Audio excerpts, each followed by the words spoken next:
के पढेका छौं फुलका भागहरु पहिलो कलमको के छ पत्रदल के छ क्यालेक्स दोस्रो पुष्पदल कोरोला पुष्पदल तेस्रो पुंकेसर चौथो स्त्रीकेसर पुंकेसरलाई एन्डोसियम स्त्रीकेसरलाई जाइनोसियम यहाँ हेर सबैले हेर यहाँ यो पात जस्तो भाग के जस्तो पात जस्तो भाग के हो पत्रदल के हो यो पत्रदल पात जस्तो हुन्छ यो के जस्तो हुन्छ पात जस्तो है आउँछ यो पात जस्तै हुन्छ के हुन्छ पात जस्तै हुन्छ हामीले पढ्यौं यसको बारेमा हैन किताबमा पनि लेखेको छ पत्रदल है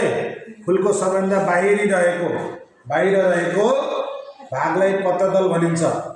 साना साना पात जस्तो सेपल यसलाई सेपल भन्छ के भन्छ सेपलहरु मिलेर बनेको हुन्छ यसको रङ हरियो हुन्छ कस्तो रङ छ यो हरियो छ है फूल कोपिला छदा पत्रदल यसलाई ढाकेर सुरक्षा दिन्छ जब फूल कोपिला हुन्छ यसले ढाकेर राख्छ के राख्छ ढाकेर राख्छ है अब यो पुष्पदल के दल पुष्पदल जुन पुष्प हो फूल हो त्यो नै पुष्पदल हो के हो पुष्पदल हो है फूलको दोस्रो भाग विभिन्न प्रकारका फूलहरुमा विभिन्न आकार विभिन्न फरक फरक आकारको हुन्छ संख्या हुन्छ रङ हुन्छ यसको रङ फरक छ कोही रातो हुन्छ कोही गुलाबी हुन्छ यो के हो पुष्पदल हो के हो यो पुष्पदल के दल पुष्पदल अर्को पुंकेसर के पुंकेसर फूलको भाले अंग ये भाले अंग है क्या है पुष्पदल भन्दा भित्र रहेको फूलको तेस्रो भाग पुंकेसर हो पुंकेसर स्टामेनहरु मिलेर बनेको हुन्छ स्टामेन यसलाई भन्छ स्टामेन के भन्छ स्टामेन धुलो जस्तो हुन्छ है थैली जस्ता अङ्गहरु हुन्छन् नाम छ थैली हुने पहिलो धुलो जस्तो वस्तुलाई परागण पोलेन ग्रेन्स भनिन्छ यो धुलो के हो छ यो धुलो छ नि यसलाई के भन्छ पोलन ग्रेन्स के भनिन्छ पोलन ग्रेन्स यो भाले अङ्ग यो कुन अङ्ग हो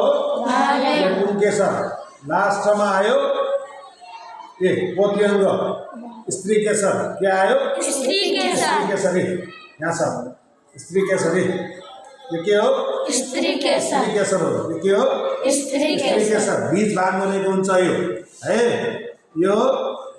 कार्पलहरु मिलेर बनेको हुन्छ यिनीलाई कार्पल भनिन्छ के भनिन्छ कार्पल प्रत्येक स्त्रीकेसर तल फुटेको भाग बीचमा लाम्चो नली जस्तो भाग र माथि केही गोलो भाग हुन्छ है स्त्रीकेसरको फुटेको भाग फल र बीउ हुन्छ यहाँ पनि फल र बीउ हुन्छ फूलका चारवटै भागहरु थ्यालामसमा अडेका हुन्छन् प्रायजसो थ्यालामस तल्लो भागमा रहेको पेडिसिलमा अडेको हुन्छ भनेर यहाँ किताबमा पनि लेखेको छ यिनी हामीले सबै बिरुवाको फूलका विभिन्न भागहरु पढ्यौं र फूलहरु ल्याएर प्रत्येक भागहरु निकालेर हेर्यौं हेरेन बुझ्यो हैन जान्यो जानेन हामीले पढेको यो के हो सबै के हो फूलका भागहरु